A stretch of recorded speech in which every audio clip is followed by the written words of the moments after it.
Alright, hopefully this is real quick and simple. Man, the more I read the scriptures with like actually the spirit of truth, and it really shows you how the world has overcomplicated the simpleness that is in the scriptures, and the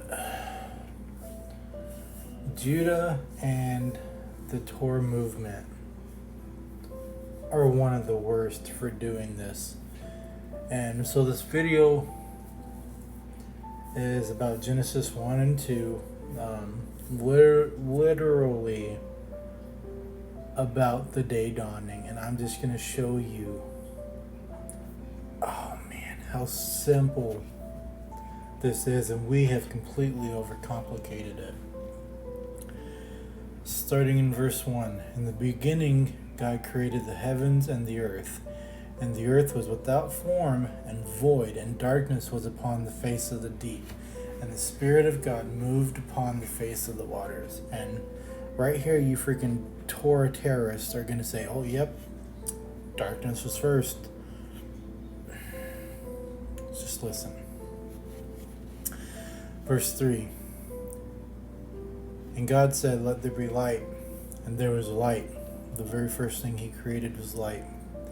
And God saw the light that it was good, and God divided the light from the darkness. And God called the light day, and the darkness he called night. And the evening and the morning were the first day. Oh, I can't believe how simple it is. So, we're going to break this down word for word, right? So, in the beginning, there was darkness, for nothing had been created. Then God creates light, the light of the world, which is Yeshua, and like the actual light, the day light. Then he separates the light from the darkness. Notice the light is first, then darkness. So the Jews today, and I wrote myself a little script here because I'm just going to post this information on Facebook as well. But Jews today, and those that are among the Torah movement, will tell you that a day starts in the evening. And that sounds a little silly, right? Because you can go from the animals, the birds, a child, literally will tell you and knows that a day starts when the sun comes up. So I fell for this many years, like Christian for literally 2 weeks, Torah movement for 7 years, and literally up until a couple months ago, I believed a day started in the evening. Right? How stupid was I? And I strongly held to this belief, by the way, and I taught others to do so. So let's look at the word evening and kind of clear this things up. So evening in the Hebrew Strong's Concordance comes from the word Arab. And we're going to go ahead, we're going to tie them both together, and also in the Greeks with this G3798 comes from the word opisos. I hope I say that word right. I'm not Greek. So these are where the words evening comes from.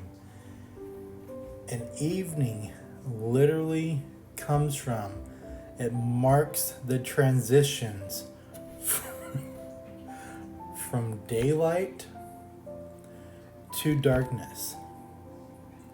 You know that small period where we're going from light into darkness? That's the evening, like when the sun is setting. You can't have an evening unless you first had a day. Bro, let's praise you. I finally see this and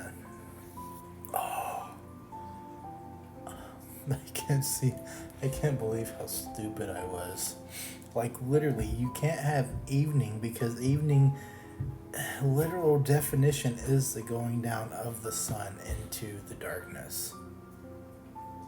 Like, bro. So I said, did any of you catch that? Like, literally, let's say it one more time. In order for evening to come into existence, light first has to exist. Evening is the transition from day into night, meaning light has to exist first. Is it not crazy that every Jew and every Torah terrorist and who have you will tell you that the Shabbat, a day, will begin in the evening, and they use this right here. They use Genesis 1 and 2 to confirm that, because it says an evening and then morning. Literally, let's break it down. Like, so I have, let's explain this. I got Genesis 1:5, 1:8, 1:13, 1:19, 1:23, and 1:31. Which is just, all this is just saying an evening and the morning, or the second, third, fourth, fifth, so on, right? So I'm going to pause here and show you this. The very last thing we just read, so Genesis 1:31, God saw that everything he had made, and behold, it was very good. The evening and the morning were the sixth day, right? So pause here. The very last thing we just read, the evening and then the morning were the sixth day. So right now, we would be in the morning, right? Well, that's the last thing we read. So if we're in the morning, what happens next? Genesis 2:1. Thus the heavens and the earth were finished, and all the host of them. And on the seventh day, God ended his work which he had made. And though he rested. Explain that one to me. We did not wait for evening to come again to begin the seventh day. God did not wait for evening to come again to begin his rest. Make that make sense for me. So,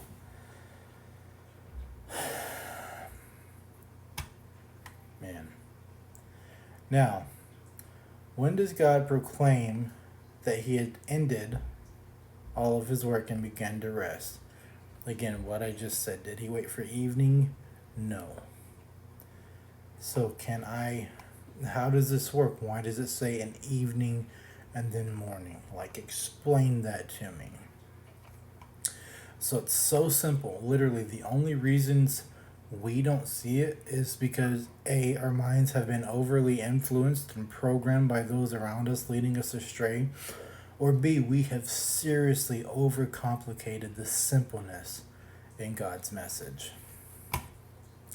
So for a day to work, you have 12 hours of light, 12 hours of evening, right? God created light, 12 hours. As the sun goes down, evening, 12 hours, and then morning, the next day. So you have light, you have evening, then you have morning the next day. How do you know it's the next day? You verify it, just like I just told you.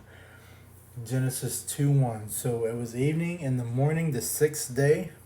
How do you know it was the next day when he said the morning? The very next verse he tells you.